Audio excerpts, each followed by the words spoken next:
Então, a primeira pergunta que eu tenho que fazer antes de ridicularizar a Bíblia é perguntar: esse livro tem autoridade? A história desse livro mostrou que ele sabe o que está falando?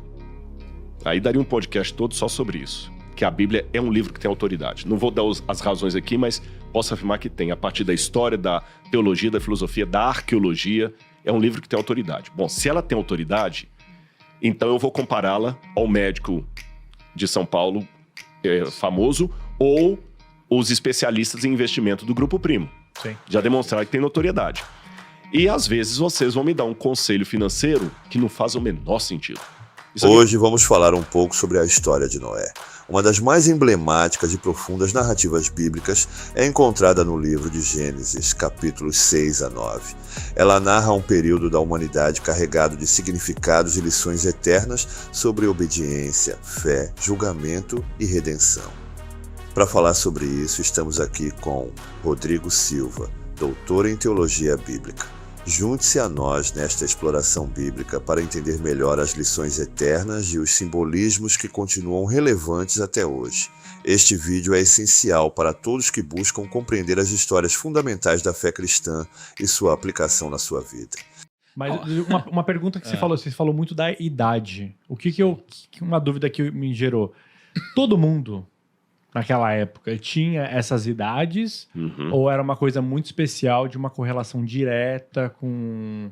Eu acho excelente essa pergunta. Você quer falar alguma coisa antes de dar uma resposta? Então, assim, eu fiquei curioso. Faz meses que eu me questiono sobre isso. Eu estudei um pouco esse final de semana quando eu te mandei o áudio, mano. Eu queria ver o que você tem Eu pra até gente. trouxe algumas coisas aqui, mas não vou mostrar pra galera, mas só pra vocês saberem que tem aqui. Em primeiro lugar, eu estou falando de uma área agora que não é minha, viu, gente? Dá licença, eu vou falar de biologia, vou falar de antropologia, coisas que não são meu expertise de pesquisa. Então, vou trazer o que os especialistas dizem, tá bom? Num primeiro momento, vamos pensar assim, gente, esses 4 patetas aí estão com conto da carochinha. Como é que alguém vive 300 anos? Talvez alguém tá assistindo a gente e falando assim, pô, o Rodrigo tá dando parabéns pro Thiago, eu tô decepcionado. O cara tá lá acreditando que alguém viveu 300 anos, 960 anos, quase um milênio.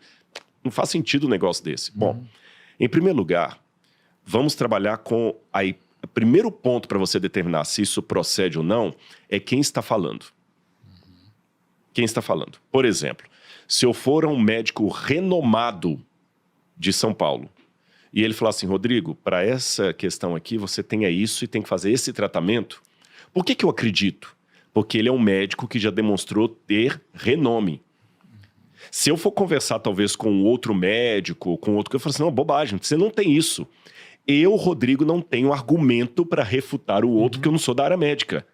Mas eu estou acreditando que é aquilo, por quê? Porque alguém que já demonstrou ter notoriedade, autoridade, fez aquela declaração. Isso vale para qualquer área da vida.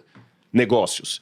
Eu sei que o PrimoCast tem um setor aqui que vocês gerenciam até os investimentos de pessoas. Eu, Rodrigo, não entendo bolufas de investimento. Às vezes eu fico vendo os cortes de vocês lá, a Laura acompanha e tal. Olha, você investe aqui, olha, você tem que investir aqui em mercado assim, um pouco em dólar. Agora não é hora de investir em dólar. Olha, eu não investiria agora em mercado imobiliário. Não é o momento. Eu não entendo bolufas. Mas como eu acredito na competência do PrimoCast, eu vou fazer aquilo ali. E se alguém falar assim, não, isso é bobagem, às vezes eu não tenho nem como refutar. Mas eu continuo acreditando porque alguém que conhece mais do que eu falou. Então, a primeira pergunta que eu tenho que fazer antes de ridicularizar a Bíblia é perguntar, esse livro tem autoridade? A história desse livro mostrou que ele sabe o que está falando? Aí daria um podcast todo só sobre isso. Que a Bíblia é um livro que tem autoridade. Não vou dar as razões aqui, mas posso afirmar que tem. A partir da história, da teologia, da filosofia, da arqueologia, é um livro que tem autoridade. Bom, se ela tem autoridade, então eu vou compará-la ao médico de São Paulo, famoso, ou os especialistas em investimento do Grupo Primo. Sim. Já demonstraram que tem notoriedade. E às vezes vocês vão me dar um conselho financeiro que não faz o menor sentido. E se alguém perguntar assim, Rodrigo, por quê? Não sei. Sabe, eu conversei lá, o Grupo Primo falaram que eu tenho que tirar o dinheiro dessa aplicação aqui e colocar na outra. A Bíblia deu essa afirmação. Então eu posso trabalhar com hipóteses. quando você vai conversar com pessoas, quer sejam elas da área bíblica, quer sejam elas crentes ou não crentes, da área científica, eles levantam algumas hipóteses interessantes.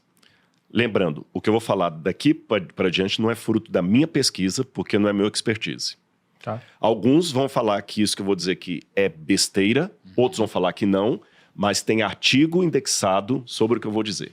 Em primeiro lugar, muitos pensam que no passado os seres humanos e os seres que viviam na Terra, estou falando em linguagem evolucionista aqui, nem Bíblia, talvez vivessem muito mais do que nós. Por quê? Por exemplo, a questão da vitamina. Eu tenho artigos aqui, inclusive eu baixei alguns artigos aqui, se alguém quiser, depois eu posso te mandar artigos indexados. Há uma polêmica sobre a vitamina, se a vitamina C prolonga mesmo a vida ou não prolonga. Independente da polêmica, enquanto possibilidade, olha o que alguns descobriram. Os ancestrais humanos sintetizavam a vitamina C dentro de si. E hoje não sintetizamos mais. Nós precisamos da vitamina C através dos alimentos. Mas, se os nossos antepassados sintetizavam vitamina C, o que isso poderia gerar? Alguns artigos acadêmicos levantam a hipótese de que eles poderiam ter uma vida muito mais ampla do que a atual, porque eles sintetizavam a vitamina C dentro deles. Como, por exemplo, o papagaio, que sintetiza, eles fizeram também com alguns tipos de vermes que sintetizam, outros eles provocaram em laboratório a síntese. Eu estou fazendo um resumo de uns 10 artigos que eu li de ontem para hoje. E perceberam que aqueles vermes, por exemplo, depois da modificação genética, sintetizando a vitamina C, coisas assim, eles passaram a viver 4, 5, 6 vezes maior do que os que não sintetizavam. Há artigos também, eu tenho que ser honestos, que dizem que as conclusões da vitamina C com a longevidade não são tão eficazes, mas há realmente uma hipótese, uma suspeita, que os nossos ancestrais sintetizavam vitamina C e poderiam multiplicar o período da infância por um valor exponencial muito maior do que nós temos. Por exemplo, um papagaio vive em torno de 80 anos. Você tem que comparar a longevidade do papagaio com a nossa, sim. Esses 80 anos do papagaio equivalem a quantas vezes a infância dele? Quando é que o papagaio deixa de ser filhote para virar adulto? Quanto tempo demora? Aí, quando você fala, demora X. Ok, se ele vive 80 anos equivale a quantas vezes a infância dele? Entenderam? Então, eles também fizeram esse cálculo com o ser humano e falaram, peraí, se nós continuássemos sintetizando a nossa vitamina C, a nossa maioridade seria X vezes a nossa infância. Então, nós poderíamos viver muito mais de 100 anos. Muito mais de 100 anos. Outro estudo que foi feito, inclusive, pela Universidade de Tel Aviv, mostra indícios que o clima da Terra no passado, antes do período, lá no passado, período Cretáceo, alguma coisa assim, era um tipo de temperatura de atmosfera bem diferente. O oxigênio era diferente. Isso eu acredito totalmente. E eles fizeram projeção. Se fosse... Você sabe que nós envelhecemos e morremos por causa da oxidação. E se nós estivéssemos naquele clima? Talvez nós viveríamos muito mais. Um terceiro e último exemplo que eu vou dar aqui. Os paquidermes que havia, dinossauros. Alguns especializados em dinossauros dizem que o bicho ele não nasce grandão. Às vezes o ovo dele é pequeno. Mas para ele atingir uma estatura de 4, 5 metros de altura, ele teria que ter uma longevidade muito grande. Baseado em quê? Aí eles pegam no tipo de clima que havia na Terra, no tipo de atmosfera, no tipo de síntese das vitaminas proteicas e tudo mais. Aí a pergunta é, por que hoje então não nascem mais dinossauros? Depois que explodiu lá, que caiu o meteoro, né, e destruiu os dinossauros, por que não mais? E eles dizem, porque o clima da Terra mudou. E talvez os que trabalham apenas na linhagem humana, tirando os dinossauros agora, né, porque na linha evolutiva, dinossauro não viveu junto com o ser humano, alguma coisa aconteceu também de mudança climática na Terra e mudança de hábito alimentar do ser humano que nós paramos de sintetizar a vitamina C. E essas coisas que eu estou colocando são hipotéticas, mas são elementos que apontam para a possibilidade dos ancestrais humanos terem tido uma longevidade muito superior aos números presentes. Perfeito. Não é uma resposta absoluta, Sim. é uma possibilidade. Que encaixa, ainda que enquanto possibilidade, com o relato bíblico. Porque nós tivemos duas coisas realmente que a Bíblia fala que aconteceram dos pré-diluvianos para cá. 3, na verdade. Letra A. Houve uma mudança climática na Terra, causada pelo dilúvio global. O dilúvio realmente foi uma catástrofe que mudou o clima da Terra. Letra B. Os hábitos alimentares do ser humano mudaram. Nós vamos falar disso daqui a pouquinho. Antes o ser humano era vegetariano. Depois do dilúvio que Noé passou a comer carne. O regime cárneo ou carnívoro para seres humanos, só depois do dilúvio. Antes disso não havia.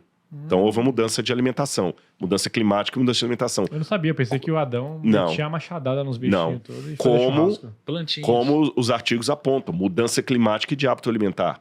E terceiro elemento, até eu esqueci qual que era. Bom, lembrei de 2 aqui. Houve essas mudanças, então apontam para a possibilidade de que no passado nosso ancestral... lembrei o terceiro.